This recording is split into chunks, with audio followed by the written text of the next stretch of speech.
Hola chicos, chicas, ¿cómo les va? Bueno, les voy a grabar este videito explicativo como para ir recordando lo que vamos transitando en filosofía en relación a esta nueva unidad que tiene que ver con la filosofía medieval y el pensamiento cristiano, ¿sí? Y bueno, para plantear un poquito lo que será también el trabajo de nuestra próxima clase. ¿M? Eh, para ello, recordar el último cuadrito que nosotros habíamos trabajado, que era la relación entre la filosofía aristotélica y el pensamiento de Santo Tomás, ¿no? Así como anteriormente nosotros habíamos visto este cuadrito, perdón, en el cual relacionamos la filosofía de Platón con el pensamiento de San Agustín, ¿no? Y lo habíamos explicado, bueno, está el video también que recuerda un poquito cuál es esta relación. También intentamos comprender cuál era la relación entre la filosofía de Aristóteles y el pensamiento, ya podríamos decir, teológico de Santo Tomás, ¿no? Teológico en el sentido que aceptamos este principio que proponía San Anselmo, en el cual se partía de la base de que es la fe la que busca la razón. Es la fe la que busca entender lo que cree, ¿sí? Nunca la razón por sus propias fuerzas va a llegar a, a abrazar a la fe, porque de lo contrario esa fe dejaría de tener sentido, sería una cuestión más racional que una cuestión de fe. Eh, Hay que decir que tanto la fe como la razón son capacidades, son facultades del conocimiento. Eso ya lo vieron ustedes cuando completaron ese cuadrito entre fe, razón, filosofía y teología, ¿no? Tanto la fe como la razón me permite conocer. La razón me permite conocer los entes naturales y la fe me permite conocer los entes sobrenaturales. El gran problema era estos pensadores medievales, tanto los padres de la Iglesia, representados en San Agustín, como los escolásticos, representados por Santo Tomás, trataban de complementar, ¿no?, esta fe y esta razón. ¿De qué manera puedo explicar con la razón aquello que entiendo o que creo con la fe? Repito, ¿de qué manera puedo explicar con la razón aquello que creo con la fe? San Agustín recurrió a Platón, Santo Tomás recurre a Aristóteles. Y veíamos este esquemita, ¿no? ¿Qué es lo que le agrega Santo Tomás al realismo aristotélico? Santo Tomás toma básicamente el realismo y la teoría ilemórfica de Aristóteles, tal cual lo había planteado. Solo que, ¿qué va a ocurrir? Al esquemita del ente, que nosotros lo habíamos visto en Aristóteles, que el ente era la composición de la materia, la forma, la sustancia y del accidente, a este esquema Santo Tomás le va a agregar la noción de esencia y existencia, ¿no? Eh, Básicamente, ¿por qué? Porque la fe le va a estar diciendo a Santo Tomás que este ente no es eterno, no existe desde siempre, sino que le es dada la existencia. En un punto, el ente recibe el acto de existir, el acto de ser, ¿no? Y por eso va a distinguir la materia y la forma, la sustancia y el accidente, como bien lo hacía Aristóteles, pero además la unión de la sustancia y el accidente dan lugar a la esencia. Cuando hablamos de esencia, decíamos que esencia es la naturaleza del ente, me comunica la naturaleza del ente, ¿sí? Pero esta naturaleza está sostenido sobre esta existencia, ¿no? Eh, Sobre la noción de esa, a ver si puedo, ahí está, sobre la noción de esa existencia, ¿sí? El acto de ser. Y la relación entre materia, forma, sustancia, accidente, ciencia, existencia, era sostenida también por los principios de acto y de potencia. Es decir, en todo ente uno puede distinguir también un principio actual y un principio potencial. En ese sentido, la forma es acto en relación a la materia, que es potencia, el accidente es acto en relación a la sustancia, que es potencia, y la existencia es acto en relación a la esencia que es potencia. Ahora bien, esto puede ser aplicado en todo ente material, pero como Santo Tomás intenta entender su fe, también tiene que pensar en cómo explicar estas categorías en un ser espiritual como puede ser la divinidad, Dios, los ángeles, el alma, ¿no? Y básicamente, cuando intenta preguntarse por la naturaleza de Dios, tenemos acá las preguntas, ¿cuál es la naturaleza de Dios? ¿Cuál sería la naturaleza de Dios? ¿No? ¿Por qué en Dios coinciden la esencia y la existencia? ¿Puede haber un principio potencial en la naturaleza divina? Bueno, no, se va a responder Santo Tomás. No puede haber un principio potencial, porque la potencia es posibilidad. Y si nosotros hablamos que en la naturaleza divina hay potencia, estamos diciendo que tiene la posibilidad de ser algo.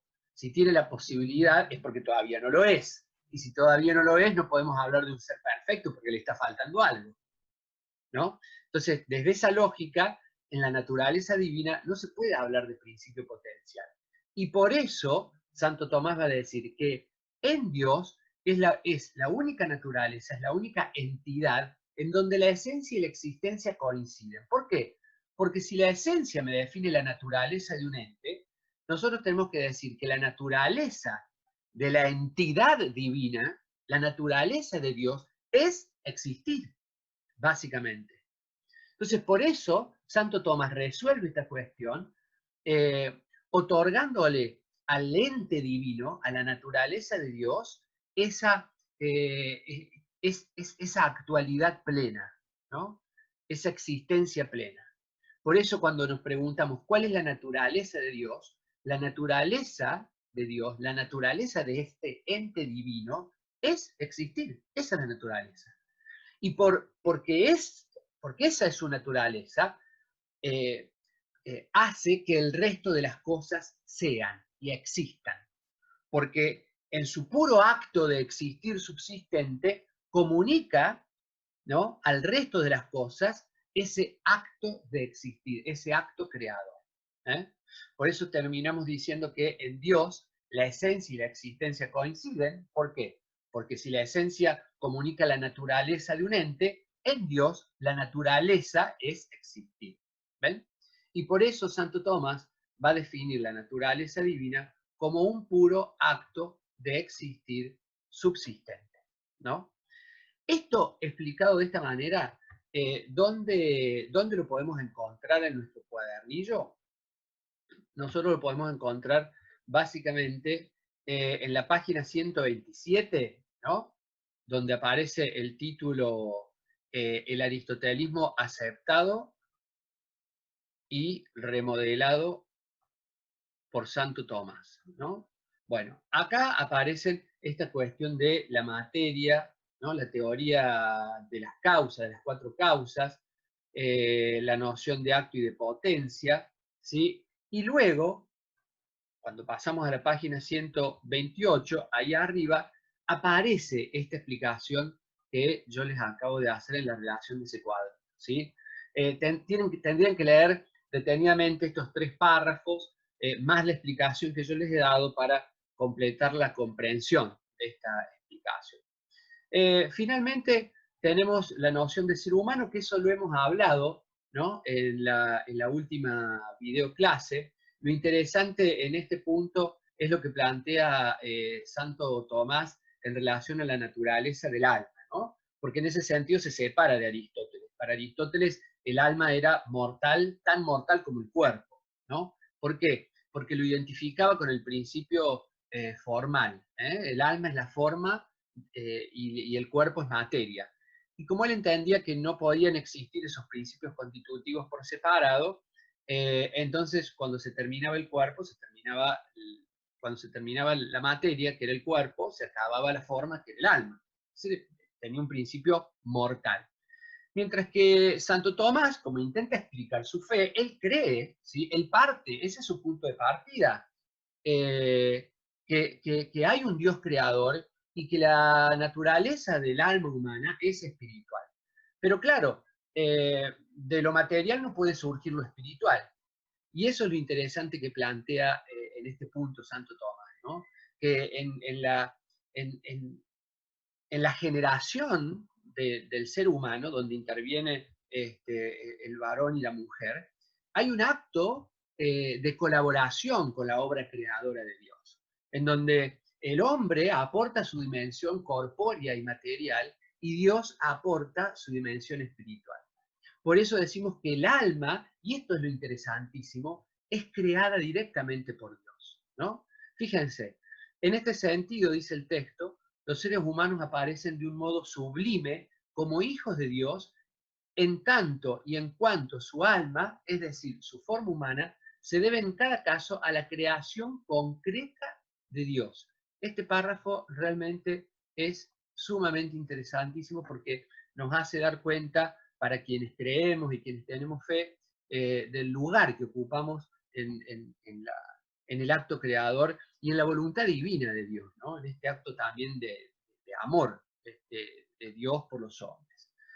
Por eso la pregunta que termina, ¿no?, en este párrafo: ¿podría producirse prueba más evidente de que Dios ama a los seres humanos, dado que se preocupa hasta esos extremos de todas y de cada una de sus criaturas? Bueno, con esto intenta entender Santo Tomás y explicar la dimensión espiritual del alma humana. Cuando nos vamos a la cuestión del conocimiento, Santo Tomás aplica directamente lo que Aristóteles propone como teoría del conocimiento, ¿no? Conocer es abstraer lo inteligible. En eso no nos vamos a explayar mucho más. Luego tenemos la cuestión de la razón, la fe, la filosofía y la teología, que es lo que ustedes han traducido en ese cuadrito que yo les pedí anteriormente. Y acá nos vamos a detener un poquito en este punto, que es la demostración de la existencia de Dios.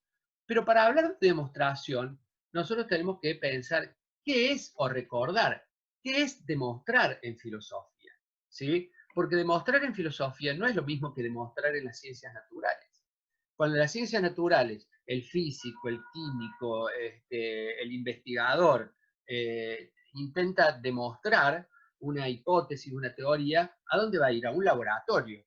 Y va a hacer un experimento y va a recrear las situaciones y las condiciones para poder demostrar esto que está pensando o está queriendo poner en evidencia. Entonces va al laboratorio. ¿Qué aplica? El método científico, ¿no?